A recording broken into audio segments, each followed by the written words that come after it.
Très chers frères et sœurs dans le Seigneur, je magnifie le nom de Dieu pour la vie qu'il vous donne, chacun à son niveau et à l'endroit où il vit. Le Seigneur nous accorde son Saint-Esprit chargé de nous défendre, de nous protéger chaque jour. Voilà pourquoi nous ne devons pas manquer de sujet de rendre grâce à Dieu. La Bible dit « Rendez grâce à Dieu en toutes choses ». Et nous le bénissons parce qu'il nous donne la force. Il arrange toutes choses pour que chaque soir nous puissions être rassemblés en esprit autour de sa parole. Et parce que nous sommes rassemblés au nom de Jésus-Christ de Nazareth, l'Esprit de Jésus-Christ nous porte assistance, nous inspire et conduit toutes choses. Dès le début de cette semaine, nous avons dit que le thème, si on pouvait donner un thème à la semaine, à tout ce que nous méditons cette semaine, c'était l'importance de la lecture et de la méditation de la parole. Et nous avons dit, dès lundi, nous avons parlé du fait qu'il y a une différence entre la lecture simple et la méditation de la parole. Nous en avons parlé longuement en nous appuyant sur ce que Paul dit aux Juifs à Rome, dans Actes chapitre 8, versets 26 à 27, lorsqu'il leur dit qu'il est possible que nous puissions voir avec les yeux, que nous puissions entendre avec les oreilles et que nous ne puissions pas comprendre avec le cœur. Et donc de là, nous avons fait la distinction entre la simple lecture, c'est-à-dire le suivi avec le regard, ou bien le simple fait d'entendre, et le fait de comprendre. Et nous avons dit que lorsque nous regardons, nous lisons, lorsque nous entendons et que nous portons une attention particulière, nous commençons à méditer. Et la méditation, c'est murmurer la parole de Dieu, poser des questions, se lancer dans une réflexion spirituelle avec le Seigneur. Mardi, nous avons parlé des obstacles possibles à la méditation. Et nous avons dit que l'intellect de l'homme, tout le bagage intellectuel, peut constituer un obstacle à la compréhension de la parole de Dieu. Nous avons dit que durant notre cursus scolaire, nos formations professionnelles et scolaires, le monde a tout fourré dans notre mémoire, de sorte que lorsque nous nous convertissons à Christ, il faut faire une forme d'assainissement, de nettoyage, afin que nous puissions puiser dans un bon dépôt pour nous exprimer. Et nous avons dit que les raisonnements vains faisaient aussi obstacle à la méditation de la parole, ainsi que la distraction. Toute forme de distraction causée par l'ennemi lorsque nous ouvrons notre Bible, ces choses font obstacle à la méditation de la parole. Mercredi, nous avons dit que nous avons parlé du secret de la lecture continuelle. Nous avons dit qu'il est important pour vous et pour moi de nous lancer dans un programme de lecture de la Bible. Parce que c'est en lisant que nous portons plus attention et que nous finissons par comprendre et que nous finissons par méditer. Donc, lire, c'est la première étape. Et personne ne doit dépasser l'étape de lecture pour aboutir à l'étape de méditation. Je vous donne un exemple. Si pour votre première fois de lire la Bible, vous lisez le tout premier verset et que vous fermez votre Bible et que vous voulez comprendre ce verset, vous n'y parviendrez jamais. C'est à force de lire tout ce qui est écrit par la suite qu'on finit par découvrir les réponses à nos questions précédentes. Et il est donc important pour vous et pour moi de mettre en place un programme de méditation. Nous devons mettre en place un programme simple pour que par la suite nous puissions l'agrandir, l'élargir selon l'inspiration du Saint-Esprit.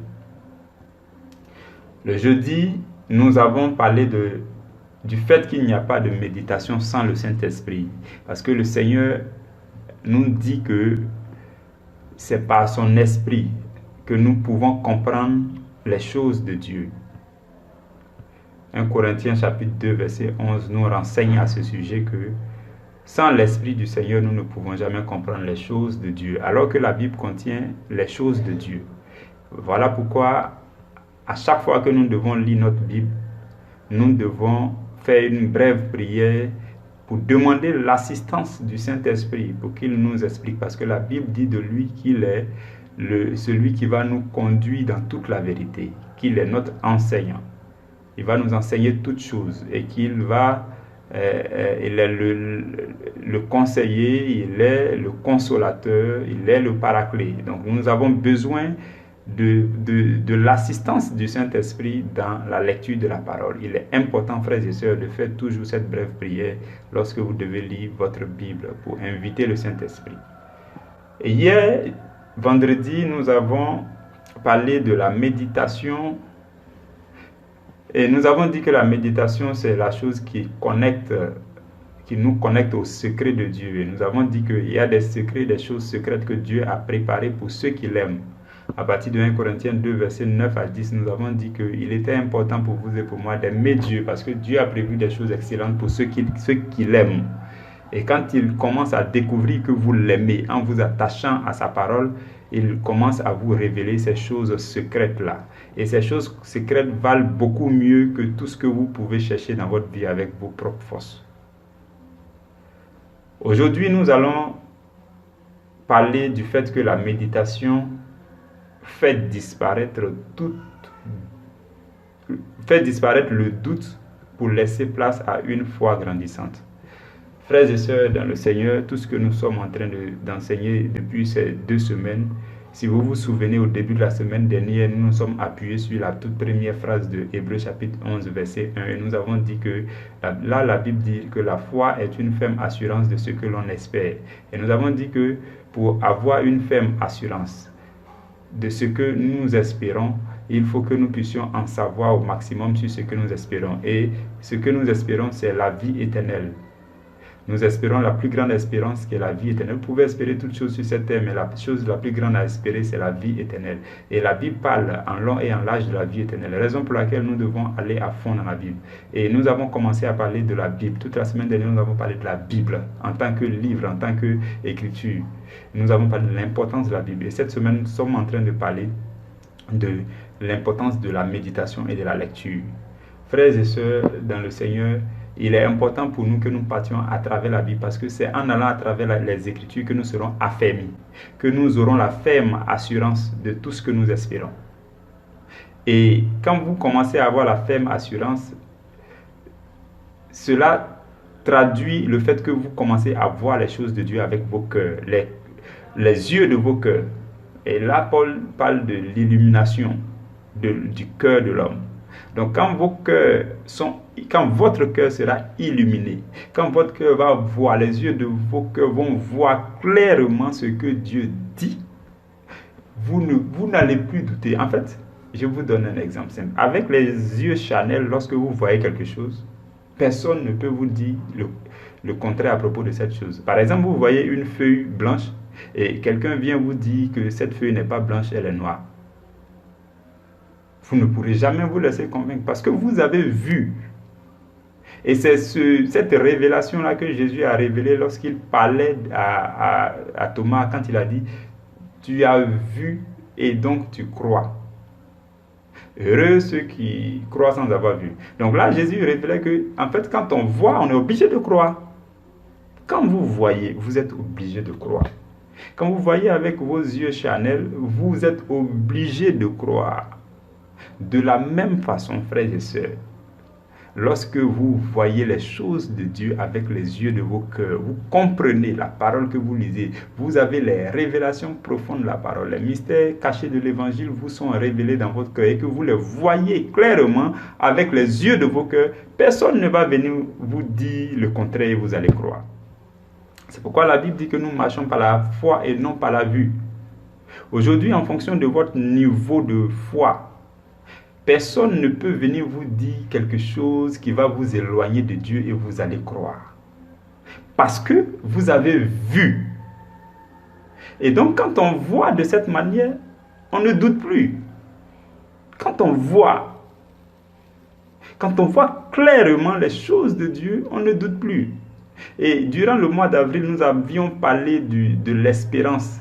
Et donc, c'est là aussi toute l'importance de parler de l'espérance. Parce que la Bible dit dans Romains chapitre 8, verset 24 que l'espérance qu'on voit, on ne peut plus l'espérer. Ce qu'on voit, on ne peut plus l'espérer. Si vous espériez quelque chose, à partir du moment où vous voyez tout ce qui concerne cette chose, à partir du moment où vous comprenez avec votre cœur tout ce qui concerne cette chose, vous ne pouvez plus l'espérer, vous ne pouvez plus douter. En fait, ce n'est plus une espérance, mais ça devient une ferme assurance, une conviction profonde. Personne ne peut venir vous dire le contraire pour que vous croyiez. Non. C'est ainsi, frères et sœurs. Et aujourd'hui, nous allons lire rapidement deux passages. Nous allons partager deux passages bibliques. Nous prenons nos Bibles dans le livre de Daniel, chapitre 9, verset 2. Daniel, chapitre 9, verset 2. Daniel, c'est tout à fait vers la fin de l'Ancien Testament, après Ézéchiel. Donc nous prenons Daniel chapitre 9, verset 2. Je lis la parole du Seigneur. La Bible dit: la première année de son règne, moi, Daniel, je vis par les livres qu'il devait s'écouler 70 ans pour les ruines de Jérusalem, d'après le nombre des années dont l'Éternel avait parlé à Jérémie le prophète. Frères et sœurs dans le Seigneur, remarquez dans ce verset que Daniel dit qu'il a vu à travers les livres de Jérémie. Daniel était quelqu'un qui avait l'esprit supérieur. Il avait une capacité, je ne sais pas si un homme a encore ce genre de capacité. Daniel a interprété un rêve. Le roi de Babylone fait un rêve. Et au matin, il oublie le rêve. Mais il continue d'être perturbé. Mais il ne se rappelle pas du rêve. Il ne sait pas ce qui s'est passé dans le rêve, mais il est perturbé. Et il devait mettre à mort tous les sages de Babylone. C'est Daniel seul qui, par l'Esprit de Dieu, a reçu le rêve et son explication. Un rêve que tu n'as pas fait, c'est toi qui viens dire le rêve. Et en plus, tu ajoutes l'explication. Il avait l'esprit supérieur. Et frères et sœurs, le secret de Daniel se retrouvait dans la méditation. Parce que, voyez-vous, Daniel lisait, il méditait tous les livres qui avaient été écrits par Jérémie le prophète. Et tout ce que Jérémie a lu, que vous pouvez voir dans la Bible, ces choses-là, Daniel les lisait. Il était accroché au livre. Je crois que Jérémie a écrit plus d'une cinquantaine. Il a écrit plus d'une cinquantaine de livres. Et il a encore écrit le livre de Lamentation. Donc, Daniel était accroché à la méditation, de sorte qu'il pouvait dire: je vis par les livres. Il a vu à travers les livres. Et il a vu que Dieu avait dit à Jérémie que le peuple d'Israël n'allait pas faire plus de 70 ans à la déportation. Et il avait donc la foi que forcément, avant la 71e année, le peuple d'Israël allait retourner à Jérusalem. Frères et sœurs, Dieu avait communiqué ce secret-là à Daniel à travers la méditation. Et en plus de ça, il a donné l'esprit supérieur à Daniel. Il était excellent. C'est ça, frères et sœurs, c'est ce que donne la méditation continuelle et profonde de la parole. Nous allons encore lire Actes chapitre 4, versets 19 à 20. Actes chapitre 4, versets 19 à 20. Je lis la parole du Seigneur. Pierre et Jean leur répondirent: jugez s'il est juste devant Dieu de vous obéir plutôt qu'à Dieu, car nous ne pouvons pas ne pas parler de ce que nous avons vu et entendu. Frères et sœurs dans le Seigneur, Pierre et Jean avaient été arrêtés par le Sanhédrin, par les grands prêtres. Et il leur interdit de parler, de prêcher, de guérir au nom de Jésus.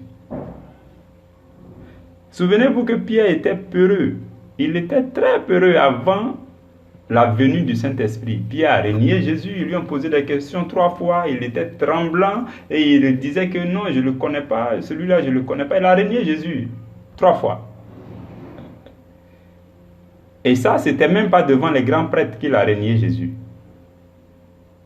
Il a renié Jésus devant des gens, les hommes du peuple simple. Il avait peur des hommes les plus simples du peuple. Mais lorsque l'Esprit de Dieu a été répandu sur eux, lorsque leurs cœurs ont vu la vérité de Jésus-Christ, la puissance de Jésus-Christ, les profondeurs de Jésus-Christ, personne ne pouvait les arrêter. Même les grands prêtres ne pouvaient pas les arrêter. Ils leur ont dit, on vous interdit de prêcher, de guérir au nom de Jésus. Pierre et Jean vont prendre la parole pour dire, vous-même jugez s'il est bon d'obéir à Dieu ou bien de vous obéir. Parce que nous ne pouvons pas ne pas parler de ce que nous avons vu et entendu. Frères et sœurs, quand vous allez voir dans la parole de Dieu, personne ne va vous arrêter. Personne. Non, personne ne va venir vous dire faites le contraire et puis vous allez croire. Non, personne ne peut ne pas parler de ce qu'il a vu et entendu. Si vous avez vu clairement, vous avez entendu la chose dans votre cœur, vous avez reçu cette révélation excellente que vous a procuré la parole de Dieu, personne ne peut venir vous dire que c'est faux et puis vous allez croire. C'est ça en fait, c'est ça. C'est cette force-là que donne la profondeur de la parole. La profondeur de la parole donne une forme de hardiesse qui fait que personne ne peut venir vous faire chambouler. Non, ça ne marche plus. Ça ne marche plus. C'est cela, frères et sœurs. Et c'est cette personnalité spirituelle qui se décide sur la base de la parole de Dieu, qui est dure, qui est rigoureuse. Cette personnalité ne peut être forgée en vous que si vous êtes plongé dans la parole. Vous ne pouvez pas avoir une personnalité solide, c'est-à-dire où vous regardez n'importe qui dans ses yeux pour lui parler, avec une sérénité accompagnée de l'amour, un regard d'amour et de sérénité, mais un regard qui veille, c'est-à-dire que je ne sais pas comment vous l'exprimer, mais au point où vous n'avez peur de personne, mais vous aimez tout le monde, vous respectez tout le monde. Mais personne ne peut vous intimider parce que vous savez ce que vous avez découvert dans les profondeurs de la parole. C'est cette personnalité spirituelle solide-là que le Seigneur veut qu'on devienne. Et quand vous allez devenir comme ça, personne ne va vous arrêter. Vous avez un projet. C'est le Seigneur qui vous l'a inspiré. Il vous a donné les contours. Vous avez vu que ce projet est réel. Personne ne peut venir vous dire non, non, ça ne va pas marcher. Non, tu sais, selon le système économique de maintenant, la tendance démontre que vous n'allez pas l'écouter parce que Dieu a dit et que vous avez vu. C'est cela. Et parce que vous avez vu, vous ne pouvez... Le doute a disparu. En fait, on ne parle plus de doute là. Non, le doute a disparu, c'est fini. C'est fini pour le doute. Le doute a disparu pour laisser place à une foi grandissante et solide. Et frères et sœurs, un autre secret, c'est que si vous êtes plongé dans la parole pour avoir ces convictions profondes, vous devez continuer à vous plonger dans la parole. La parole de Dieu, un homme de Dieu disait que la parole de Dieu, c'est comme le bois qu'on ajoute à notre feu. Le feu de Dieu en nous, on doit l'allumer et le maintenir allumé en y ajoutant la parole, la méditation continuelle de la parole. Le jour où vous arrêtez d'ajouter ce bois-là à votre feu, le feu va s'éteindre. Je veux que vous le compreniez aussi. Il ne sert à rien de dire non, comme durant le mois dernier, j'ai beaucoup médité, alors tous les autres mois à venir, je suis solide, je vais tenir debout. Non, je vous donne jusqu'au prochain mois et vous allez vous affaiblir. Parce qu'il faut entretenir l'onction de Dieu, il faut entretenir la foi. La foi s'entretient. Et quand ça s'entretient, ça devient grandissant, grandissant, grandissant. Et vous devenez de plus en plus solide. Vous allez, frères et sœurs, je vous dis, c'est la vérité. Il n'y a rien d'autre venant du diable comme menace qui va vous effrayer. Je vous le dis. Rien ne va vous effrayer parce que tout ce que vous avez lu dans la parole, vous vous appuyez dessus, vous vous mettez devant Dieu à genoux et vous lui dites, Seigneur, je sais une chose à propos de toi, c'est que tu es fidèle à ta parole. Et c'est sur la base de ta parole que je te demande de réaliser ceci, cela pour moi. C'est sur la base de ta parole que je t'implore et j'implore ton assistance. C'est sur la base de ta parole, toi qui es fidèle à ta parole, c'est sur la base de ta parole que je demande ceci, cela. Frère, je sais quand vous allez le faire, le diable va déguerpir devant vous. Le diable va lâcher prise. Ça dit, là où le diable vous avait attaché, il va commencer à vous détacher. Il va commencer à vous craindre. Je vous le dis, c'est la vérité.